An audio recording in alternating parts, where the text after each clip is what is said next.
Student, welcome to my YouTube channel. So आज हम करेंगे इंटीग्रेटेड रेट लॉ। तो इंटीग्रेटेड रेट लॉ की क्या ज़रूरत है और ये क्या है।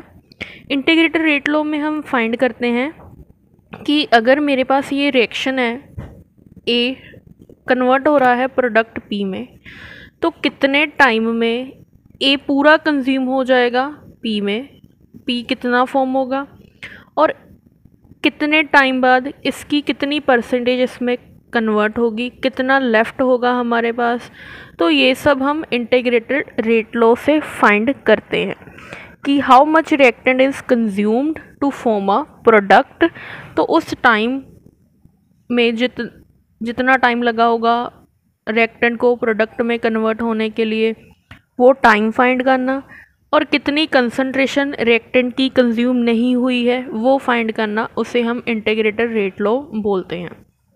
तो पहले हम ज़ीरो ऑर्डर रिएक्शन के लिए करेंगे। फॉर ज़ीरो ऑर्डर रिएक्शन, जैसे हमने पिछले लेक्चर में ऑर्डर ऑफ रिएक्शन देखा था, तो ऑर्डर ऑफ रिएक्शन में अगर रिएक्शन ज़ीरो ऑर्डर है तो कंसंट्रेशन की पावर जो होगी वो ज़ीरो होगी। यही रिएक्शन कंसिडर करेंगे, ए चेंज हो रहा है पी में। तो अगर हमने रिएक्टेंट का रेट ऑफ डिसअपीयरेंस लिखना हो तो हम कैसे लिख सकते हैं, डिफरेंशियल रेट लॉ लिखेंगे, that is differential in terms of d by d t. तो differential rate law is that is reactant consumed d t, this is differential rate law.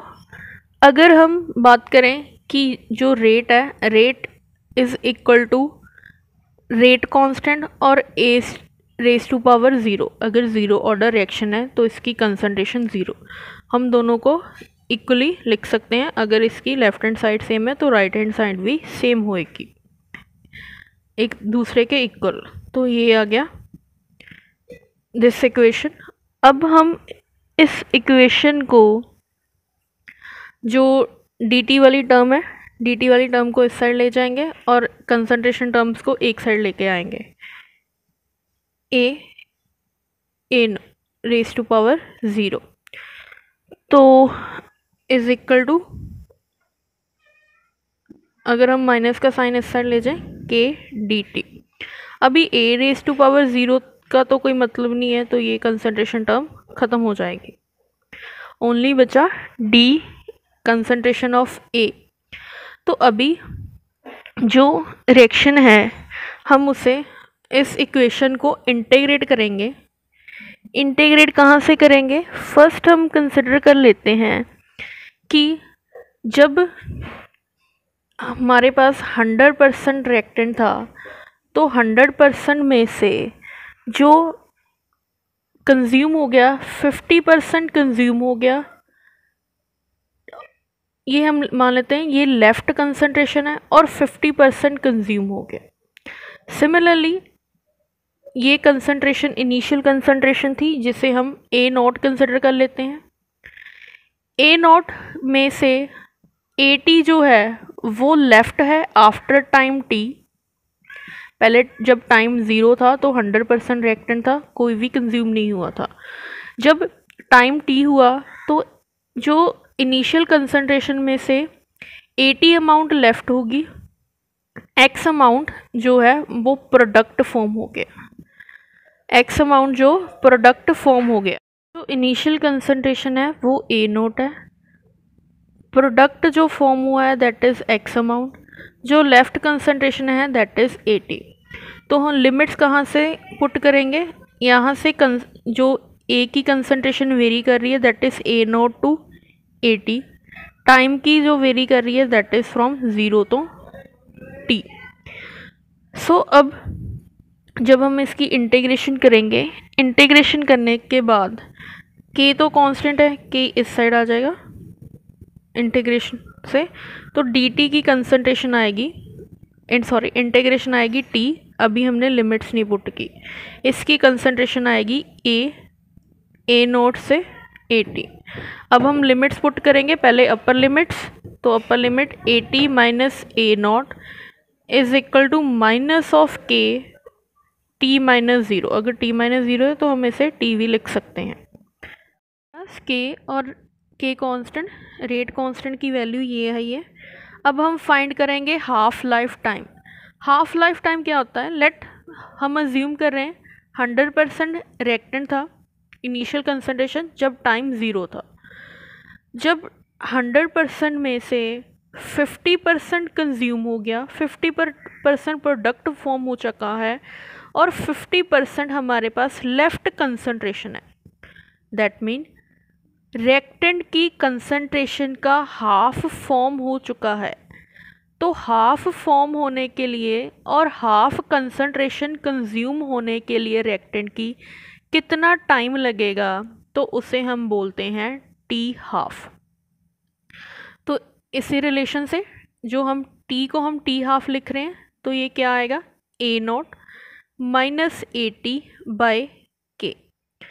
अब इनिशियल थी ए नॉट, फाइनल बची A T, isn't it कि जो A T है वो half of full जो initial concentration है, क्योंकि 50% है, ये 100% है। अगर 100 का हम हाफ कर दें तो हमारे पास 50% आएगा। तो मैं 80 को यहाँ पे पुट कर सकती हूँ ए नॉट बाय 2। अगर मैंने 80 को ए नॉट बाय 2 पुट किया तो जो मेरे पास वैल्यू आएगी, तो ए नॉट यहाँ से कॉमन हो जाएगा, ए नॉट मैंने कॉमन ले लिया यहाँ, तो हाफ बचेगा, 1 माइनस यहाँ 1, यहाँ हाफ, ठीक है जी। और यहाँ पे के, तो 2 माइनस 1 ओवर 2, 1/2 ही बचेगा। तो इसको मैंने हाफ को ऐसे लिख लिया 1/2। तो टी हाफ की वैल्यू आई ए नॉट बाय 2k। तो इससे ये फिज़िकल सिग्निफिकेंस हमें पता लगता है, जो टाइम है वो कंसंट्रेशन पे डिपेंड कर रहा है। कैसे, टाइम डायरेक्टली प्रोपोर्शनल है कंसंट्रेशन के। अगर हम कंसंट्रेशन को कांस्टेंट रखें, अगर यहाँ पे 100% है, 100% में इसका हाफ होने के लिए 5 मिनट्स लग रहे हैं, तो 200 कंसंट्रेशन का हाफ होने के लिए 10 मिनट्स लगेंगे। 300 का हाफ होने के लिए 15 मिनट्स लगेंगे। 5 का गैप आ रहा है ना, तो जैसे जैसे कंसंट्रेशन बढ़ रही है वैसे वैसे टाइम भी इंक्रीज़ होगा, बट विद कांस्टेंट चेंज आएगा उनमें। अगर 5 से 5 to 10, 10 to 15 ऐसे इंक्रीज़ होएगा। तो हम कुछ ग्राफ ड्रॉ करेंगे जो रिलेशन प्रूव करेंगे इनमें। फर्स्ट ग्राफ है वो हम प्लॉट करेंगे T half versus A not initial concentration में। तो यहाँ पे हम टाइम लेंगे, यहाँ पे इनिशियल कंसंट्रेशन है, तो इनिशियल कंसंट्रेशन यहाँ से तो स्टार्ट नहीं होगी, इस साइड हम लेंगे टी हाफ, इस साइड लेंगे हम ए नॉट। तो जैसे जैसे टाइम बढ़ रहा है वैसे वैसे हमारी कंसंट्रेशन भी इंक्रीज़ हो रही है। कंसंट्रेशन इंक्रीज़ होने का क्या मतलब है, यहाँ से हमने प्रूव किया था जो टी हाफ है that is directly proportional to the initial concentration. Second one, 80 versus time.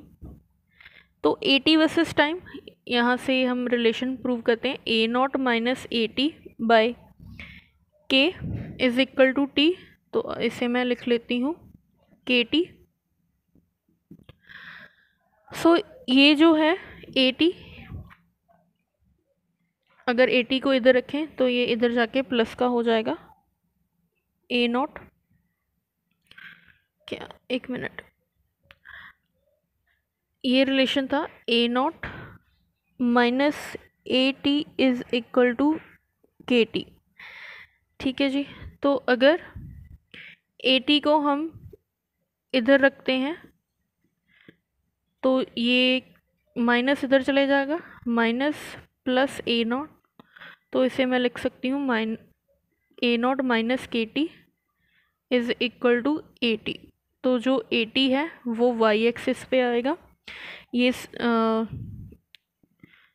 Y axis पे ए नॉट हमारा सी होगा कांस्टेंट, और ये एम एक्स इंटरसेप्ट जो हम लेंगे। तो जब हमने ग्राफ प्लॉट किया, एटी की कंसंट्रेशन धीरे धीरे विद टाइम डिक्रीज़ होएगी। डिक्रीज़ क्यों होएगी? अगर 100% रेक्टेंट था तो पहले 50% लेफ़्ट हुआ, तो 100% में से 50 बचा, 50 में से 20 बचा, 30% कंज्यूम हो गया, 20 से 10 बचा, 10% कंज्यूम हो गया, 10 में से 5 बचा, 5% कंज्यूम हो गया। तो विद टाइम कंज्यूम हो रहा है, तो विद टाइम कंसंट्रेशन 80 की डिक्रीज़ हो रही है। सो ये जो इंटरसेप्ट आएगा ये हमें 80 बताएगा, और जो ये इनिशियल स्टार्टिंग से कंसंट्रेशन है that is A not. A not initial थी 100%, तो विद टाइम ये वैल्यू डिक्रीज़ कर रही है। जो ये वैल्यू आएगी कितनी लेफ़्ट है, इसे हम 80 बोलेंगे। ठीक है जी, तो ये था integrated rate law for zero order reaction. Similarly हम फर्स्ट और सेकंड ऑर्डर के लिए भी पढ़ेंगे। Thank you for watching.